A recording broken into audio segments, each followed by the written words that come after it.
ओम नमः शिवाय। हर हर महादेव।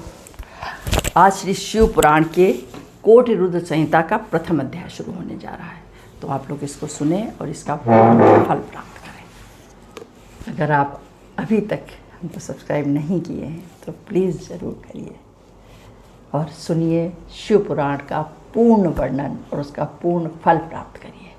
तो सुनिए प्रथम अध्याय। प्रथम अध्याय में सदाशिव के 12 ज्योतिर्लिंग तथा उपलिंगों का वर्णन किया गया है। मुनियों ने सूत जी से कहा कि प्रभु, आपने लोकहित के लिए भगवान शंकर की परम पवित्र अनेक गाथाएं सुनाईं। भगवान शंकर की कथा रूपी अमृत का पान करते करते कौन पुरुष तृप्त हो सकता है? अतः आप जगत के मंगल के लिए पृथ्वी भर के तीर्थ स्थानों से परम श्रेष्ठ सदाशिव के लिंग एवं और भी प्रसिद्ध शिवलिंगों की कथाएं वर्णन कीजिए। ये शिव भक्त सूत जी बोले, ऋषियों, आपने संसार के हित की कामना से ही बड़ा सुंदर प्रश्न किया है। आपका शिव कथा में महान प्रेम है और मैं आपको यथामति शिव कृपा से कुछ न कुछ सुनाता हूँ। भगवान शंकर के लिंगों की गणना भला कौन कर सकता है? वे तो पृथ्वी पर क्या असंख्य ब्रह्मांडों में फैले हुए हैं। अतः मैं मुख्य 2 शिवलिंगों की कथाएँ सुनाता हूँ, आप लोग सुनिए।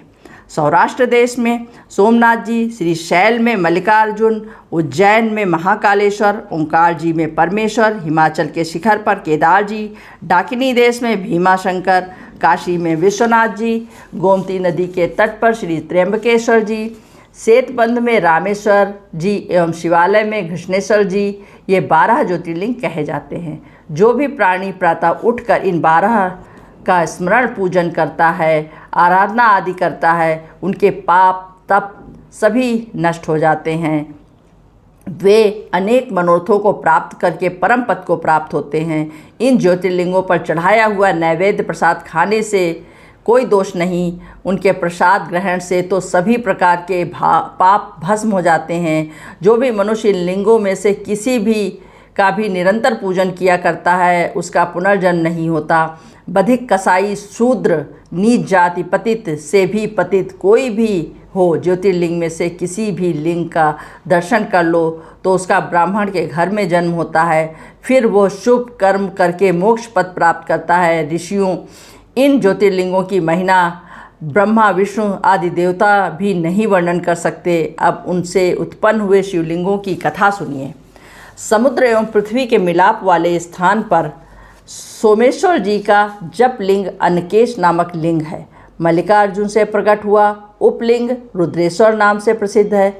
वह भृगु कक्ष देश में संपूर्ण प्राणियों को सुख देने वाला है। नर्मदा के तट पर महाकाल नामक शिवलिंग से प्रकट हुआ दुग्धेश नामक उपलिंग है। जो ओंकार से प्रकट हुआ कर्दमेश्वर नाम का उपलिंग है। वो बिंद सरोवर में सब प्रकार के मनोरथ पूर्ण करने वाला प्रसिद्ध है। केदारेश्वर से प्रकट हुआ भूतेश्वर नाम का उपलिंग है। यह यमुना के तट पर विद्यमान है। भीमाशंकर से प्रकट हुआ उपलिंग जो बल बुद्धि को बढ़ाता है, उसका नाम भीमेश्वर है। वो पर्वत पर प्रसिद्ध है। नागेश्वर शंकर का उपलिंग पापनाशक भूतेश्वर नाम से प्रसिद्ध है। मल्लिका सरस्वती नदी के तट पर विख्यात है। श्री रामेश्वर जी का उपलिंग गुप्तेश्वर नाम है। घुष्मेश्वर नाम का उपलिंग व्याघ्रेश्वर नाम से है। ये सब लिंग और उपलिंग पापों को भस्म करके भक्तों को अनेक फल प्रदान करते हैं। इनका पूजन एवं दर्शन करने से सब प्रकार के मनोरथ सिद्ध होते हैं। अब दूसरा अध्याय। पूर्व दिशा में शिवलिंग। सूत जी बोले, ऋषियों, पतित पावनी भगीरथी गंगा जी के तट पर मुक्तिदात्री काशीपुरी है। वहाँ भगवान शंकर का निवास है। इसी पुरी में कृतिका बासेश्वर नामक शिवलिंग है, जो कि बालक वृद्ध सभी को अपने समान बनाकर मुक्ति देने वाला है। इसी तरह और भी तिल भांडेश्वर, दशा अश्वमेघ आदि लिंग हैं। कौशिकी नदी के किनारे अन्य 2 लिंग हैं, जिनके नाम भूतेश्वर और नारीश्वर प्रसिद्ध हैं। गांडवी के नदी तट पर बटुकेश्वर लिंग है और फाल्गुनी नदी पर पूरेश्वर लिंग है। उत्तर प्रदेश में केवल दर्शन मात्र से ही मनुष्यों के सभी मनोरथों को पूर्ण करने वाला सिद्धिनाथेश्वर एवं दूतेश्वर 2 लिंग विद्यमान हैं। ऋषि दधीच के युद्ध स्थल पर श्रृंगेश्वर, वैद्यनाथ तथा जपेश्वर लिंग हैं। इसी तरह गोपेश्वर, रंगेश्वर, रामेश्वर, नागेश, कामेश, वितलेश्वर, व्यासेश्वर सुकेश, भांडेश्वर, हंकारेश, सुरोचन, भूतेश्वर, संगमेश आदि नाम वाले लिंग सभी तरह के पापनाशक हैं। त्रिप्तका नदी के तट पर कुमारेश्वर, सिद्धेश्वर, सैनेश, रामेश्वर, कुंभेश, नदीश्वर, पुंजेश नामक शिवलिंग है। प्रयाग में अश्वमेध नामक तीर्थ पर धर्म, अर्थ, काम, मोक्ष आदि के देने वाले ब्रह्मेश्वर नामक शिवलिंग हैं और ब्रह्मा जी ने स्थापित किया था। इसी स्थान पर संपूर्ण दुख विनाशक सोमेश्वर, ब्रह्म जेतवर्धक भारद्वाजेश्वर, संसार के सभी मनोरथों को पूर्ण करने वाले शूलटंकेश्वर एवं भक्तों की रक्षा करने वाले माधवेश्वर लिंग है। अयोध्या में रघुवंशी राजाओं को सुख देने वाले नागेश लिंग है। पुरुषोत्तमपुरी में शुभ सिद्धदाता भुवनेश एवं सभी आनंद के देने वाले लोकेश महाशिवलिंग है। लोकहित के लिए स्थापित कामेश्वर, परम शुद्धकर्ता गणेश, शुक्रेश्वर एवं शुक्र सिद्ध आदि लिंग है। मनुष्य मात्र के सभी मनोरथों को पूर्ण करने वाले एवं सभी पापों के नाशक बटकेश्वर, कृपालेश एवं बकरेश शिवलिंग हैं। ये सभी सिंधु नदी के किनारे पर स्थित हैं। दूधपापेश्वर, भीमेश्वर, सुरेश्वर यह लिंग अंश से परमेश्वर हैं। नंदीश्वर जी तो संसार भर में ज्ञान देने वाले सर्वपूज्य प्रसिद्ध माने जाते हैं एवं महापुराण रूप नागेश्वर शिवलिंग है। इसी प्रकार रामेश्वर, विमलेश्वर, कंटकेश्वर तथा समुद्र के किनारे धनुर्केश आदि लिंग महाप्रसिद्ध हैं। चंद्रेश्वर लिंग चंद्रमा के समान कांति देने वाले हैं। सभी कामनाओं को पूर्ण करने वाले विद्वेश्वर लिंग हैं। विश्व में महसूर विश्वेश्वर लिंग है। इसी प्रकार आपका नाम शरणेश्वर प्रसिद्ध है। अर्वुदाचल पर्वत पर कर्दमेश लिंग है एवं कीटीश तथा अचलेश नाम से ये लिंग लोक सुखकारक हैं। कौशिका नदी के तट पर नागेश्वर एवं कल्याण पात्र अनंतेश्वर महाशिवलिंग है। योगेश्वर, वैद्यनाथेश्वर, कोटीश्वर, सत्येश्वर, भद्र नामक सदाशिव, हर चंगीश्वर, संगमेश्वर नामक वाले लिंग पूर्व दिशा में विद्यमान हैं। अब तीसरा अध्याय, अनसुईया एवं अत्रि का तप। सूत जी बोले, ऋषियों, दक्षिण देश में ये लिंग विद्यमान हैं। पितामह ब्रह्मा जी की नगरी में एक चित्रकूट नाम का पर्वत है। वहाँ पर श्री ब्रह्मा जी ने मत्तगयन नामक शिवलिंग की स्थापना की है। ये सब प्राणियों को सभी प्रकार की संपत्ति देने वाला है। उससे पूर्व दिशा में मनुष्यों के मनोरथ पूर्ण करने का वाला कोटीश नाम का शिवलिंग है और पापनाशनी गोदावरी के पश्चिम की ओर पशुपति नाम का शिवलिंग है। वहाँ से दक्षिण की ओर लोकहितकारक सती श्री अनसुईया जी को आनंद देने वाला अत्रीश्वर लिंग है। ऋषि बोले, श्री सूत जी, तेजोमय अत्रीश नामक नाशक शिवलिंग की किस प्रकार उत्पत्ति हुई, कृपा करके विस्तार पूर्वक बताइए। सूत जी बोले, ऋषियों, दक्षिण की ओर चित्रकूट पर्वत के समीप कामद नाम का महावन है। ब्रह्मा जी के पुत्र अत्रि महर्षि ने अपनी पत्नी अनसुईया के साथ यहाँ निवास करके बहुत समय तक तपस्या की। एक समय की बात है, उन वन में वर्षा न हुई। इस प्रकार 100 वर्ष पर्यंत अकाल पड़ गया। अन्न जल का अभाव हो गया। भूख से प्राणी मरने लगे। पेड़ पत्ते फल फूल कुछ भी न रहा। सारी प्रजा दुखी हो गई। ये देखकर अनसुईया अत्यंत व्याकुल होकर अपने पतिदेव से बोली, पतिदेव, मैं इन प्राणियों को दुखी नहीं देख सकती। आप इसके लिए कोई प्रयत्न करें। ये सुनकर महर्षि पद्मासन लगाकर बैठ गए। प्राणायाम द्वारा वायु ब्रह्मांड में जाकर शिव ध्यान में मग्न हो गए। उन्हें शरीर की सुध बुध न रही। शिव की सारी शक्तियाँ दिव्य ज्योति द्वारा उनके हृदय में प्रकाश भर गया। जब अत्रि जी समाधि में लग गए तो उनके शिष्यगण ये देखकर भूखे प्यासे वहाँ से भाग गए। तब तो अकेली अनसुईया पति की सेवा में तत्पर हो गई।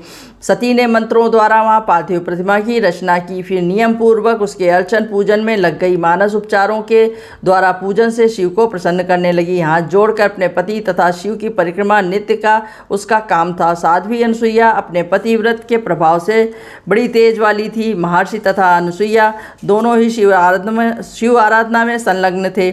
ऋषियों श्री महादेव जी उन दोनों की तपस्या से प्रभावित होकर ऋषि मुनि देवगणों को साथ लेकर वहाँ पहुँचे और गंगाधिक पवित्र नदियाँ भी उनके दर्शनार्थ वहाँ आ गईं। उनकी तपस्या की सराहना करते हुए सब बोले, और भी ऋषि मुनि सभी तपस्या करते चले जा रहे हैं, किंतु अत्रि मुनि की पत्नी अनसुईया जैसी पति सेवा एवं तपस्या किसी की भी नहीं है। दोनों धन्य हैं। इस प्रकार सभी देवता ऋषि मुनि उन दोनों की कीर्ति गायन करते करते अपने अपने धाम को चले गए, किंतु भगवान शंकर अत्यंत प्रसन्न होकर अपने संपूर्ण अंशों से वहाँ रुके रहे। केवल अंशी भाव से कैलाश पर पधारे। पतित पावनी गंगा जी भी अनसुईया के पतिव्रत्य प्रभाव से उस पर अनुग्रह करती हुई प्रेमबद्ध होकर वहाँ रुक गईं और बोली, जब जब तक मैं पतिपरायण अनसुईया का हित न कर लूँ तब तक मैं यहाँ से नहीं जाऊँगी। अनावृष्टि 54 वर्ष तक रही, किंतु महर्षि अत्रि जी वैसे ही तपस्या में लगे रहे। इसी प्रकार अनसुईया जी भी पृथ्वी पर वर्षा न होने के कारण अन्न जल न लेने की प्रतिज्ञा में पूर्ण रहीं। अब चौथा अध्याय, अत्रीश्वर की महिमा का वर्णन। सूत जी बोले, हे ऋषियों, इस प्रकार तप करते करते एक बार महर्षि अत्रि ने तप समाधि से जागकर पत्नी से कहा, हे प्रिय, मुझे तो जोरों से प्यास लग रही है, कहीं से जल ले आओ। इतना सुनते ही पति भक्ता अनसुईया कमंडल लेकर जल लाने को इधर उधर व्याकुल होकर फिरने लगी। तब तो स्वयं श्री गंगा जी अद्भुत श्रृंगार करके रूपवती होकर अनसुईया के पास आकर मधुर वाणी में बोली, देवी, मैं आपसे बहुत प्रसन्न हूँ, कहो मैं आपके लिए क्या कर सकती हूँ। इस समय आप कहाँ जा रही हो? अनसुईया बोली, भगवती, आप कौन हैं? आप कहाँ से आ रही हैं? तब श्री गंगा जी बोली, पति परायणे, मैं गंगा हूँ, केवल आपके दर्शन करने को आई हूँ। तुम्हारे पतिव्रत धर्म का शिव पूजन आदि व्रत से संतुष्ट होकर आपके पास ही आ रही हूँ। मैं तुम्हारा कुछ हित करना चाहती हूँ, आप इसलिए कुछ मुझसे वर मांगिए। श्री गंगा जी के इस प्रकार के कथन को सुनकर हाथ जोड़कर अनसुईया ने प्रणाम कर नम्रता से कहा, मातेश्वरी, यदि आप हम पर प्रसन्न हैं तो सबसे पहले मेरे इस कमंडल को जल से भर दीजिए। यह कहकर श्री गंगा जी ने कहा, कल्याणी, आप पृथ्वी में एक गड्ढा खोदिए। तब अनसुईया जी ने पृथ्वी में एक गड्ढा खोद दिया। श्री गंगा जी उसी गड्ढे में समा गईं। श्री अनसुईया जी ने विस्मित होकर अपना कमंडल उस जल से भर लिया। फिर कहने लगी, पतित पावनी गंगे, यदि सचमुच मुझ पर प्रसन्न हो तो मेरे कहने के अनुसार तब तक इसी गड्ढे में रहें आप विराजमान, जब तक कि मेरे पति देव यहाँ आकर आपका दर्शन न कर लें। इतना सुनकर श्री गंगा जी वहाँ जल रूप में स्थिर हो गईं। इतने में श्री अनसुईया जी शीतल जल लेकर पतिदेव के पास पहुँची। उन्हें जल का कमंडल दिया। ऋषि प्यासे थे तो उस जल द्वारा आचमन करके प्रेम पूर्वक जलपान किया। फिर कहने लगे, ये तो जल बहुत मधुर तथा शीतल है, इसका स्वाद तो पहले जल से भी निराला है। ये कहकर अत्रि जी इधर उधर देखने लगे। उन्हें वर्षा न होने के कारण सभी वृक्ष फल फूल हीन दिखाई दिए। ये देखकर उन्हें बड़े आश्चर्य की सीमा न रही। फिर पत्नी से बोले, प्रिय, क्या अभी तक वर्षा नहीं हुई? नहीं। सुनकर अनसुईया ने कहा, पतिदेव, आपकी शिव आराधना से सदाशिव के प्रताप तथा हमारी तपस्या से संतुष्ट होकर श्री गंगा जी यहीं पधारी हैं और इसी आश्रम के पास ही विराजमान हैं। परम स्वादिष्ट शीतल एवं मधुर जल उन्हीं का है। सूत जी बोले, ऋषियों, ऐसा कहकर अनसुईया जी अपने पति को साथ लेकर श्री गंगा जी के समीप पहुंची और इशारा कर कर उस गड्ढे में महारानी गंगा जी को अपनी तरंगों में लहराती हुई दिव्य दर्शन दे रही हैं। तब महर्षि ने धन्य धन्य कहकर स्तुति करना आरंभ कर दिया। फिर दोनों पति पत्नियां ने मिलकर गंगा स्नान किया। फिर दैनिक संध्या वंदन आदि नित्य के कर्म भी किए। उसी समय श्री गंगा जी की इच्छा भी पूर्ण हुई। तब अत्यंत प्रसन्न होकर अपने स्थान पर जाने की श्री गंगा जी ने दोनों से आज्ञा मांगी। इतना सुनते ही अनसुईया जी ने नम्रतापूर्वक कहा, पतित पावनी गंगा जी, यदि आप सचमुच मुझ पर प्रसन्न हैं तो मेरी इस अभिलाषा को पूर्ण करें। आप इसी तपोवन में विराजें और स्थिर होकर यहाँ से आपका प्रवाह चले। तब महर्षि अत्रि ने भी, देवी, मैं भी यही प्रार्थना करता हूँ, आप हमारी सहायक रूप होकर यहाँ विराजें, हम कृतार्थ होते रहेंगे। तब श्री गंगा जी ने अनसुईया जी से कहा, यदि आप मुझे अपने आश्रम के समीप ही रखना चाहती हैं तो मेरी एक भी इच्छा एक ही है, पूर्ण कीजिए।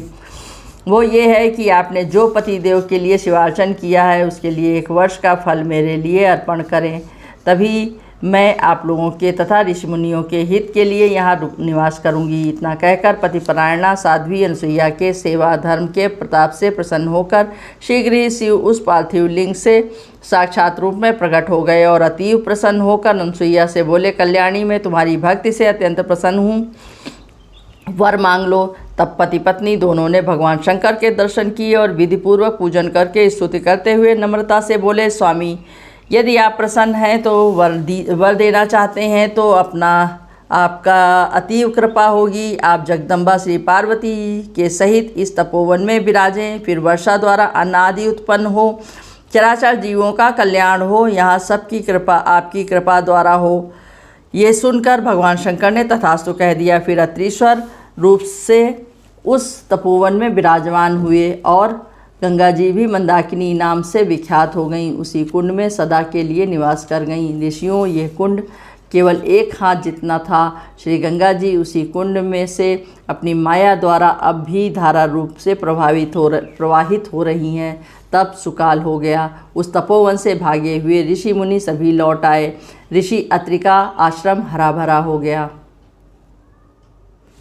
इस तरह 4 अध्याय संपन्न हुए। अब 5वें अध्याय में और उसके आगे आपसे कल मिलेंगे। तब तक आप लोग अपना ध्यान रखें, स्वस्थ सुखी व प्रसन्न रहें।